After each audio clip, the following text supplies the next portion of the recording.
K Karunakaran പോയതിന് ശേഷം ഒരു വിഷണറി മുഖ്യമന്ത്രി, കുറച്ചെങ്കിലും ഒരു എന്താ പറയുക ദീർഘദർശന അദ്ദേഹം ഉണ്ടായിരുന്നുള്ളൂ. വേറൊരാളും ഉണ്ടായിട്ടില്ല. ഇപ്പോൾ BS അച്യുതാനന്ദനെ കുറിച്ചൊക്കെ എല്ലാവരും നല്ലത് പറയും, മരിച്ചു കഴിഞ്ഞാൽ നമ്മളും അങ്ങനെ തന്നെയാണ് പറയുന്നത്. ഇത്രയും വികസനം മുരടിപ്പിച്ച വേറൊരു മുഖ്യമന്ത്രിയില്ല. അത് തന്നെയാണ് പിണറായി വിജയൻ ചെയ്യുന്നത്. ഉമ്മൻചാണ്ടിയും അത് തന്നെയാണ് ചെയ്യുന്നത്. അവർക്ക് ഈ ഒരു എന്താ വെച്ചാൽ ഒരു വിഷണറി ലീഡർഷിപ്പ് ഇല്ല. അതായത് ഒരു 50 കൊല്ലം കഴിയുമ്പോൾ കേരളം എങ്ങനെയാവണം, കേരളത്തിൻ്റെ സാധ്യതകൾ എന്താണ്, ഇവരാരും പരിശോധിച്ചിട്ടില്ല.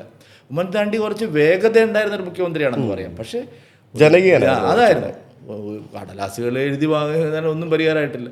ദീർഘവീക്ഷണത്തോടുകൂടി കേരളത്തെ കണ്ടിരുന്ന ഒരു മുഖ്യമന്ത്രിമാരല്ല. അതാണ് ഞങ്ങൾ പറയുന്നത്. BJPക്ക് മാത്രമേ. ഇപ്പോൾ മോദി വരുന്നതിന് മുമ്പ് അസാധ്യമായ എന്തെല്ലാം നടന്നു. ഇപ്പോൾ ഏറ്റവും ചെറിയൊരു എക്സാമ്പിൾ, നമ്മൾ ഈ 2014 മുമ്പ് എല്ലാ റെയിൽവേ സ്റ്റേഷനിലും പോയിട്ട് തീവണ്ടി കയറുന്നവരാണ്.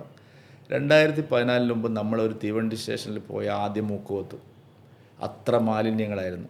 തീവണ്ടി കയറിയാൽ നമ്മൾ ആദ്യം ജനലടയ്ക്കും. കാരണം അതിൻ്റെ ട്രാക്ക് മുഴുവൻ മനുഷ്യ വിസർജ്യമായിരുന്നു.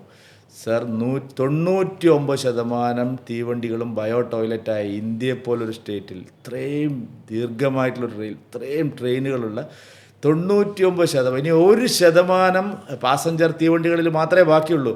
അസാധ്യമായ പലതും, എനിക്ക് തോന്നുന്നില്ല, ഞാൻ പറഞ്ഞു, അസാധ്യമായ പലതും ഇവിടെ നടന്നിട്ടുണ്ട്.